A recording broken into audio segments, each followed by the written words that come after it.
La chronique éducation canine avec Michel Lacasse. Une présentation de l'animalerie Jeucazo 236 Notre-Dame-Maniwaki, où l'on retrouve des produits de qualité qui comblent vos animaux de compagnie. 449-1738. Parce qu'on n'a jamais fini d'apprendre et que la mission d'Anne le matin est de vous en donner toujours plus. Voici la chronique du jour. Dans la vie de tous les jours, choisir un compagnon, et c'est pas facile. Je parle d'un petit chien, puis il faut en parler en famille, hein. Mais là, quand ça arrive le temps de choisir la race de chien, c'est une autre affaire. Michel Lacasse, bonjour. Bonjour. Comment ça va? Ça va super bien, toi? Oui, ça va bien. Hey, Michel, oui, c'est vrai qu'il y en a des races de chiens, puis c'est pas évident de choisir un chien qui nous convient.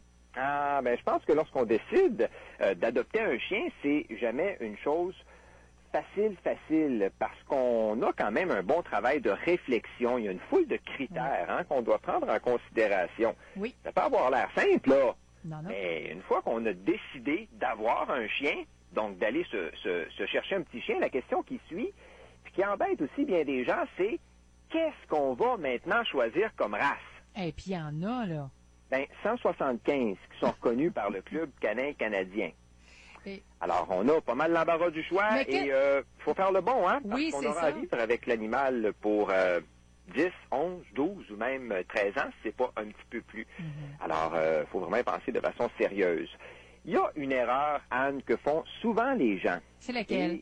En fait, c'est d'opter pour une race en particulier. Parce que durant des années, ces gens-là ont entendu dire que c'en était une bonne.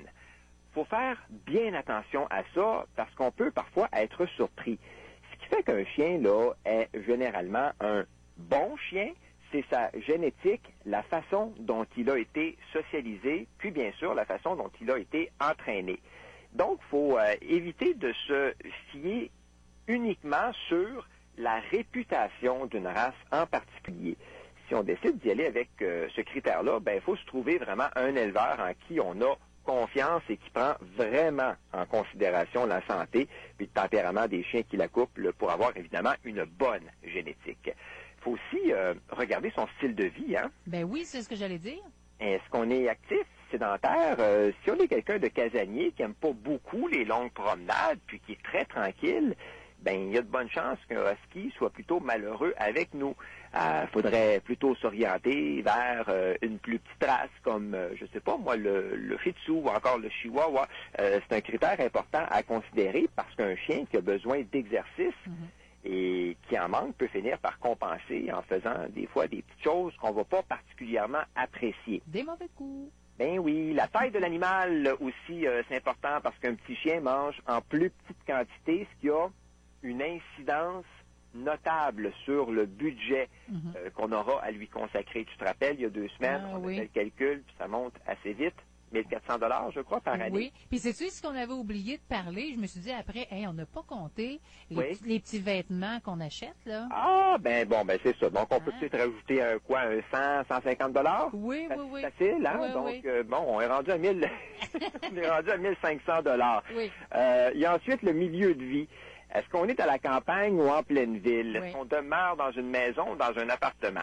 Moi, j'interviens beaucoup à Montréal et il est pas rare que je tombe sur des labradors puis des boxers dont les propriétaires habitent dans des 4,5. Et ce n'est pas grave parce que ces gens-là, pour la plupart, rentrent du travail puis repartent pour 3 heures avec leur chien pour de la promenade et du jeu dans les parcs canins.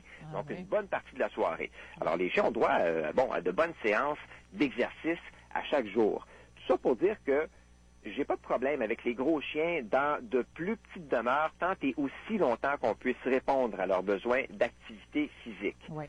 Mais ça, c'est pas tout le monde qui est prêt ou qui veut vraiment faire ça. Alors, faut y penser, puis peut-être sélectionner une petite race comme un caniche ou un Yorkshire Terrier si on a moins de temps à consacrer aux activités et qu'on demeure dans un endroit où il n'y a pas de grands espaces. Tous les chiens ont besoin d'exercice, mais il y en a certains qui ont besoin d'un petit peu moins d'exercice que d'autres. Alors, on fait quand même notre travail de recherche et on y va avec ça. Autre chose dont il faut penser, il faut toujours se demander qu'est-ce qu'on veut faire avec notre animal. C'est certain que si on veut un chien de chasse, on va opter pour une race qui a des aptitudes pour ça. Je suis pas certain qu'on aura beaucoup de succès avec un chien papillon, si c'est ce qu'on recherche pour faire de la chasse. Mais si par contre on veut tout simplement un chien d'agrément, c'est le cas de la plupart des gens, mais là, on peut effectivement opter pour un petit chien papillon, un bouvier, un westie, et la liste est encore très, très longue. Donc, se demander ce qu'on veut faire avec notre chien, c'est une question qui est bien importante. Puis les 3 derniers critères qui sont aussi à considérer. D'abord, est-ce qu'on adopte un chien ou un chiot? Il faut savoir que ce n'est pas la même chose. Lorsqu'on choisit un chiot, ben, il faut le socialiser, il faut l'entraîner, faut jouer avec lui. Bref, il faut souvent lui accorder beaucoup plus de temps. C'est comme un enfant, il faut s'en occuper. Ben oui, c'est très différent du chien adulte qui demande moins d'attention. Alors, il faut songer à ça. Autre point aussi, on ne va pas se cacher qu'on a toujours une préférence sur l'esthétique d'un chien. Ce à quoi il ressemble. Il y a certaines personnes qui ne vont pas aimer le look d'une race en particulier, alors que d'autres vont trouver cette race-là très belle. Oui. Donc, il faut vraiment considérer ce critère-là finalement. Et en terminant, est-ce qu'on est allergique ou est-ce que les enfants le sont? Si c'est le cas, on se retrouve avec des choix quand même restreints, mais bien intéressants. Il y a le bichon maltais, il y a le bouvier des Flandres, il y a le caniche, il y a le coton de Tuléar, magnifique petit chien. Il y a aussi le Schnauzer? Oui, le Schnauzer, absolument. Oui, hein? Le Wheaten et le Shih Tzu, entre autres. Donc, on a quand même de bonnes races, des races intéressantes. Une bonne variété. Alors, on fait nos devoirs, finalement, un petit peu de recherche, puis on n'oublie pas qu'un chien, quelle que soit sa race et son âge, mais c'est un animal qui est social, qui a besoin de contact avec ses maîtres, mais aussi avec d'autres chiens. Donc, il faut lui réserver du temps, puis être capable de l'intégrer dans notre petit quotidien, finalement. C'est notre meilleur ami, mais il faut s'en occuper beaucoup. Oui, absolument. Ben c'est le fun. Écoute, bonne journée de travail, Michel, puis on se reparle la semaine prochaine. Bye-bye. Bye-bye. La chronique Éducation canine avec Michel Lacasse vous a été présentée par l'animalerie Jocazo 236 Notre-Dame-Maniwaki, où l'on retrouve des produits de qualité qui comblent vos animaux de compagnie. 449-1738.